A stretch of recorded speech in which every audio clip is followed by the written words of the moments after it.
Nous sommes en grève depuis mardi parce que mardi, nous avons fait une assemblée générale ici pour faire le point des négociations avec le gouvernement et la base a découvert qu'en réalité, les négociations sont rompues depuis longtemps parce que nous avons été exclus par le gouvernement de la table de négociation et que le gouvernement a choisi d'autres syndicats avec lesquels ce gouvernement discute.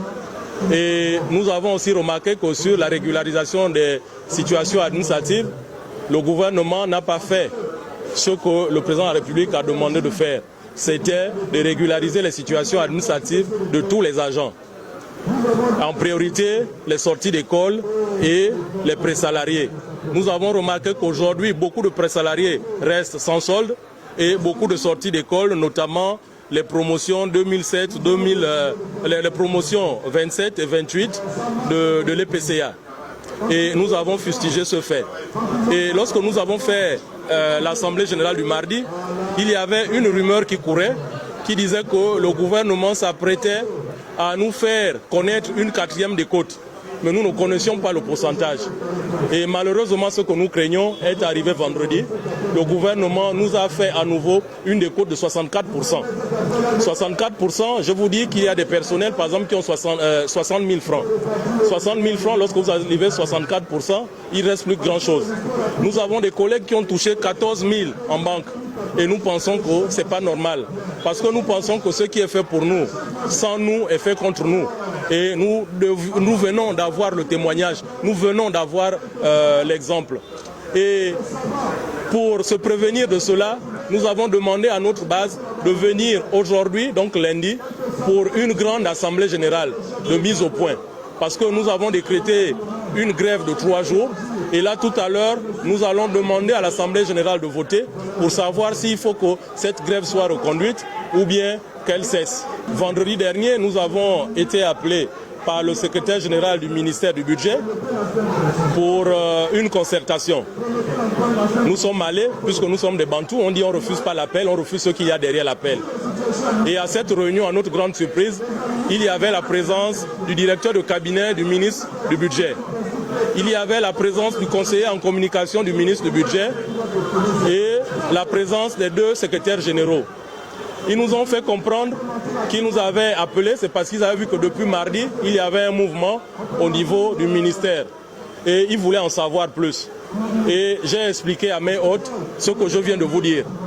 Et là, ils ont tenté de s'expliquer en nous faisant comprendre que non, vous savez, pour alimenter le compte de la PPB, il y a ce que l'on appelle des produits, ce sont des recettes affectées et ces recettes sont affectées au prorata. Une partie à l'État, l'autre partie pour le compte PPB. Et pour ce mois, ces recettes n'étaient pas grandes, donc du coup, ils n'avaient pas d'autre choix que de nous couper 64%. Mais ça, nous ne croyons pas à cette explication. 2, nous dénonçons cette manière de faire. Parce que cette manière de faire, elle est cavalière. En plus, pour des partenaires sociaux, elle frise le mépris. Nous pensons que le gouvernement nous méprise. Ce que nous demandons au gouvernement, c'est déjà de nous rendre ces 64% qu'ils ont payés. Nous savons que nous pouvons trouver des niches dessous pour nous donner les 64%, sans lesquels nous ne pouvons pas travailler parce que beaucoup d'entre nous n'ont pas encore mis leurs enfants à l'école, n'ont pas payé les fournitures. On est en période de rentrée scolaire. 2, nous demandons au gouvernement de nous payer le mois de février parce que jusqu'à présent, lorsque nous quittions la table de négociation, on avait eu un accord de principe du gouvernement qui disait qu'il devait payer ce mois. Donc jusqu'à présent, il n'est pas payé. Et nous demandons au gouvernement de revoir leur copie par rapport à la régularisation des situations administratives. il faut que certains d'entre nous rentrent en solde. Et si le gouvernement n'est pas capable de le faire, en ce moment, depuis la semaine dernière, nous avons envoyé la photocopie du procès verbal à la présidence de la République et nous allons tenter d'avoir une audience. Et nous voulons ici faire un appel au chef de l'État pour dire que depuis des années, nous nous battons pour les mêmes problèmes. À chaque fois, ils nous ont envoyés vers le gouvernement pour négocier, mais lorsque nous arrivons vers le gouvernement, au lieu de négocier, ils font tourner des choses et du coup, on ne trouve pas de solution. Nous sommes fatigués de faire grève. Monsieur le Président de la République, s'il vous plaît, humblement, prenez vos responsabilités pour que les régies financières sortent de cette précarité. Parce qu'aucun pays au monde ne s'est développé en coupant les primes de ses financiers. Parce que vous imaginez les politiques publiques, mais nous devons trouver l'argent pour que tous ces projets soient mis en œuvre. Les solutions ne sont pas ce que le gouvernement trouve à longueur de journée. Parce que le président de la République se bat. Il a dit qu'il fait de la lutte contre la corruption son credo. Il prône la lutte contre la corruption. Mais pensez-vous que nous pouvons ne pas être corrompus si et seulement si nous n'avons rien à manger, si et seulement si nous vivons dans la précarité?